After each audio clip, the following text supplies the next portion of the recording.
And this is one of Cape Town's main sources of water, a source to run out of water. Officials in Cape Town, South Africa say the city has entered a phase where it is anticipated the real possibility of day zero. And today we bring you a report from Bangalore, a city dubbed the Silicon Valley of India. Bangalore is also known as the city of lakes. Now, unchecked urbanization has led to a decline in the city's water bodies by some 85%. The lakes, which still exist, are polluted and toxic. The Niti Aayog's latest report has claimed that Bengaluru will run out of groundwater in the next 2 years. This is an emergency that's not just environmental, it's civic. The people of the city are about to suffer very badly. Bangaloreans could be staring at a major water crisis, as a recent study has shown that the region's groundwater table might be sucked dry soon. Untreated sewage is dumped into the water, and this poses a serious health risk to Bangalore's residents. The situation is so dire that experts predict the city will be uninhabitable by 2025. Bengaluru is a teeming metropolitan with an ever-growing influx. It currently hosts a population of 11.8 million, and this number is only steadily growing as more people migrate into the city. Owing to the increase, the city space is ever expanding, assimilating nearby villages and rural areas into its boundaries. Like any city that witnesses a tumultuous surging population growth in a short span of 2 decades, Bengaluru, alternately called Bangalore, has its own singular problems. And this translates chiefly into satiating its parched throats and meeting the rising water needs of the clamoring public. The water problem in Bengaluru has reached the edge of a steep precipice, and the whistleblower happened to be a BBC report published in early 2018. Towards the end of 2017, Cape Town was the first city globally to face an acute water scarcity and experience day zero, a situation where the government shut down its water connections to homes and businesses. This report highlighted that India's Bangalore was on the fast track to becoming the next Cape Town to run out of drinking water. And for the first time, the gravity of the water scarcity truly sunk in the public memory. Bengaluru's water source is chiefly the much disputed Cauvery River and the dwindling borewells that use the only remaining groundwater left. With city boundaries extending at an exponential rate, the inevitable fallout has been the increased encroachment of agricultural fields, open spaces, and of utmost concern, the city, its lakes and ponds. These are now either repositories for sewage or have been demolished in the wake of aggressive real estate. The same goes for the wetlands and open areas outside the city. As a result, even with the huge investments in bringing water to the city, its water crisis has become a real and a regular affair. Groundwater contamination, with untreated sewage making its way into open channels, compounds this crisis. Many areas of Bangalore, already fully dependent on private tankers and borewells, which dig deeper and deeper into the earth's surface, hoping to hit upon an untouched reserve. A government report released 3 months after the BBC report stated that Bengaluru city is expected to completely run out of groundwater by 2020. Bengaluru's Development Minister KJ George admitted that the availability of water per person per day will reduce to 88 litres by 2031, when the city's population will touch down to 20 million. The current norm for domestic consumption is around 135 litres per person per day. With each summer bleaker than the one before, for last 4 years, there is little hope in these numbers. Scientist from IIC and one of the famous IFS officer, if I'm not wrong, his name was Siddhant Reddy, and K. Ramachandran from IIC Ecology Department. So they both conducted a small study as to what is the level of contamination that was happening for the crops that were being grown with fish power the river. And apparently they found huge amounts of cadmium, mercury, and all sorts of heavy metals that you can guess. So that's when people were kind of awakened by the amount of pollution that was happening. So this problem of biomagnification was happening a long time ago, but we never actually realized it. The same poop water that we flush in our homes in Bangalore is again coming back to the hotels in the form of baby corns and again going backwards to harm. So, as a child, I was not very conscious about the problems as such, but I was very well aware that water was a precious commodity, and we were given water supply only 2 or 3 days a week. I'm not sure how much it was, but I remember my parents telling me that that water was in short supply. And at the same time, a lot of people were constantly advised to have bore wells in their homes because the municipality water supply was just not enough for everybody's day-to-day activities and things like that. So that's what I was aware of as a child when it came to water problems, and also I would see these stormwater drains constantly filled with garbage and constantly filled with sewage, and I used to wonder that what is the difference between a stormwater drain and what is the difference between a garbage dump, because for me there was absolutely no difference between the two of them. For a city with a history of over 200 lakes back in the 60s, fewer than 81 remain, of which 34 are recognized as live lakes by the government of Karnataka. The bigger problem that Bangalore faces today is the foaming and contamination of the lakes, which we have traded for a newer set of problems. The Bengaluru lake, which is now considered unredeemable by experts and activists, was the first of many lakes to present Bengaluru with the aftermath of unchecked and incessant water pollution. Foaming rivers that catch fire have caught the public attention. Many individuals and non-governmental organizations have now assumed the role of forming a vanguard to retrieve and revive the lakes. While the support for cleaning the lakes of Bangalore is strong, most of the enthusiasm doesn't bear fruit because the level of pollution and the mode of revival are singularly unique for each lake. Organizations like ATREE have a different job cut out for themselves. See, first, your comment about that it's difficult, that Bengaluru lake has become unredeemable. I don't think this is the case. If we really understand and know from what are the things which are causing pollution, definitely, if we do proper interventions, social and technical intervention, we will be able to solve the problem of Bengaluru lake. So I don't think that Bengaluru lake is irredeemable, which you are just now talking about. But if we don't take any action, of course, other lakes are following the path of Bengaluru lake. So recently there were news that one of the lakes, which follows the same topography as Bengaluru lake, has foaming and floating issues. So if we don't consider these things, other lakes are also following the path of Bangalore. We need to understand that from where pollution is coming. So unless and until we address pollution which is coming from these Rajput ways, or unless and until we are able to address wastewater pollution which is coming from these Rajput ways, we will not be able to clean up the lake. And again, the question here is that when you say clean lake, in Bangalore we don't have a definition of clean lake. Like, what do you mean by clean lake? For a fisherman, definition of clean lake is very different than a person who goes every morning to walk around the lake. So environmental amenities and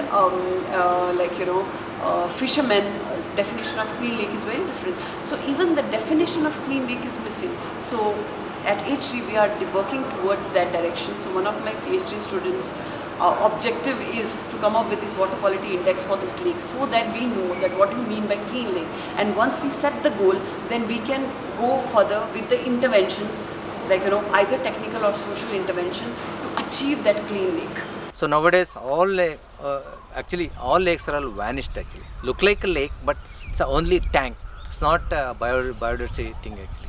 So that's why ActionAid last 10 years they're working to regenerate lakes and bring up the water level in the ground also. So now you dig 1,500 deep, you can't see some good water for drinking. So that's a water actually, one type of water, because of the contamination in the lake. Actually water is contaminated and soil also contaminated now. On the ground also, so some living things are there, but so inside the soil also lots of living things are there. Because of contaminated, all living things are all vanished. That's why the imbalance is going on actually. I believe that growing up in Bangalore, of course everybody know that Bangalore has become far more warmer than what it was, and I believe this has to do with the lesser number of lakes that we have right now. I remember there used to be so many lakes in Bangalore, so many water bodies, but all of that is completely gone. I think what used to happen with the lakes is that we used to have a localized precipitation where the atmosphere and the environment used to be far more cooler in localized areas, but that is completely gone.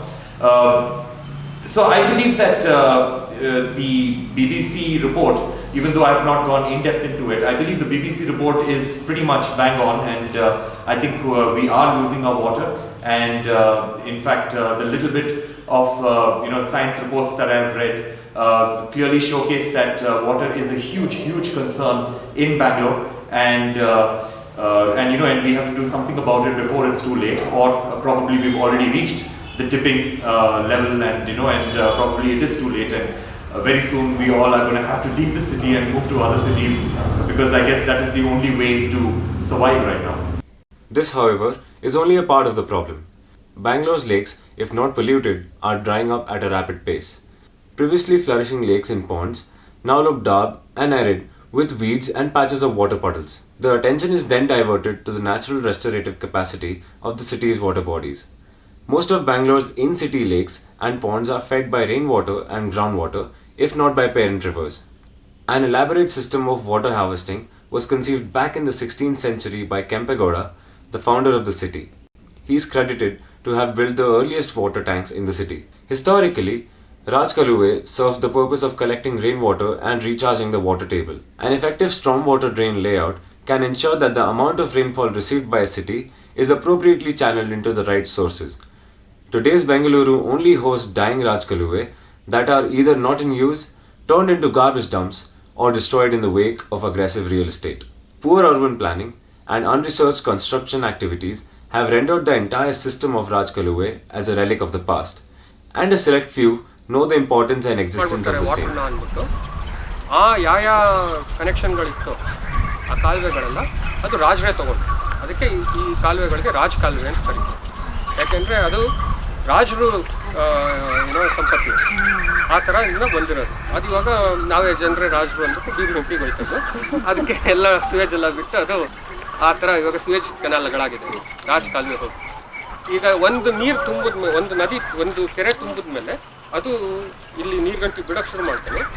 ಇಲ್ಲೆಲ್ಲ ಗದ್ದೆಗಳಿರುತ್ತೆ. ಈ ಗದ್ದೆಗಳನ್ನೆಲ್ಲ ಇದು ಮಾಡಿ ವ್ಯವಸಾಯ ಮಾಡಿ ಅದರಿಂದ ಮುಂದೆ overflow ಆಗಿ ಇನ್ನೊಂದು ರಾಜ ಕಾಲುವೆಗೆ ಜಾಯ್ನ್ ಆಗಿ ಅದು ಹೋಗಿ ಇನ್ನೊಂದು ಕೆರೆಗೆ ಸೇರಿ. ಸೊ ಇದು ವ್ಯಾಲಿ ಸಿಸ್ಟಮ್, ಒಂದಾದ್ಮೇಲೆ ಒಂದು ವಾರ ಓದ್ ಬಂದು. But this is the sad state of our lakes. So out of all lakes, we still have 172 lakes, which all of you can visit even today in Bangalore. But all of them are in different states of disuse and neglect. And ಇಲ್ಲಿಗೆ ಈ ಥರ ಕೆರೆಗಳಿಗೆ ನಮಗೆ ಸಿಕ್ಕಾಪಟ್ಟೆ ದೂರದಿಂದ ಪಕ್ಷಿಗಳು ಬರುತ್ತೆ. ಇವಾಗ ಬೆಳಂದೂರು ನೀವೆಲ್ಲರೂ ಓದಿರ್ಬೋದು, ಬೆಂಕಿ ಬಿತ್ತು ಬೆಳಂದೂರಿಗೆ, ವರ್ತೂರಿಗೆ ಬೆಂಕಿ ಬಿತ್ತು. All of you would have read all those things. 1996 Bellandur used to have about 54,000 migratory ducks. ನಾವು ಹೋದಾಗ ಬೆಳಂದೂರಿಗೆ 95-96 ಸುಮಾರು 54,000 ಬಾತ್ಕೋಳಿಗಳು ಎಲ್ಲ ವಲಸೆ ಬಂದಿರೋದು. The ground reality now remains the much disputed Kaveri River. It is the only source of water that is truly sustaining the city. The Kaveri project, officially named as the Kaveri Water Supply Scheme (CWSS), was conceived with the first phase starting in 1969. This proved to be a reliable water source, and water was driven from the same in different phases over time. Currently, the fifth phase of the Kaveri project is underway. The problem with solely depending on a river is elementary. No one state owns a river as it flows in and out of the southern peninsular region. Neighboring states Karnataka and Tamil Nadu are engaged in an openly political water war, as both states are in a state of quandary with dangerously low water levels. If I were to give a solution, a permanent solution for all the pollution that happens, frankly speaking, there isn't any. Because the main thing that has to come is a sense of responsibility for the people of Bangalore, or Persik, or anyone for that matter. A sense of belonging that this is actually my city and this is my river that I'm polluting. Because right now, the kind of attitude that people are having is they only concern themselves with their own house. And anything that is going out of their house, they're like least bothered. As global temperatures rise and the summer approaches again, the threat to a water crisis looms over the city, larger than ever. While blames fly around and some point fingers at the city's policymakers and urban planners, the need to address the gravity of the situation is incumbent upon us. Citizens must do their bit and save the little water that now flows freely from their taps. If all of Bangalore rises to the occasion, there might be some hope for a better future, a future that we can share with clean and pure water. I think citizens, especially in Bangalore, I think as a city, the consciousness of the city is quite high as compared to any other city across India. Here people are really concerned about their environment and they pay a lot of attention to make sure that their lakes are clean. Now, given that we don't have a clear definition of clean lake, even the citizens are confused that how to make their, what do you mean by a clean lake? So, so definitely whatever their initiatives are towards cleaning of the lakes are much appreciated, but I think they should also ask government and ask Pollution Control Board and other stakeholders to be more transparent with the data and more transparent with the amount of money they are investing in rejuvenation of these lakes, and also make sure that wherever the money is being invested, that money is leading to impact, in the sense that if they are investing in wastewater treatment plants, that is resulting in some impact on the lake water quality. Overall consciousness of society is extremely important for this particular issue, but as I said, this particular issue has to be a top-down approach. It has to be strong policy, it has to be strong governance, simply because I've seen with people in India and particularly in Bangalore that if it is an extremely clean place, like for example like the Bangalore metro, then what happens is that people do not end up littering. But if there is a huge garbage dump already created, then people figure out that what's a little bit more, and then they just end up throwing the garbage on top of that existing garbage dump.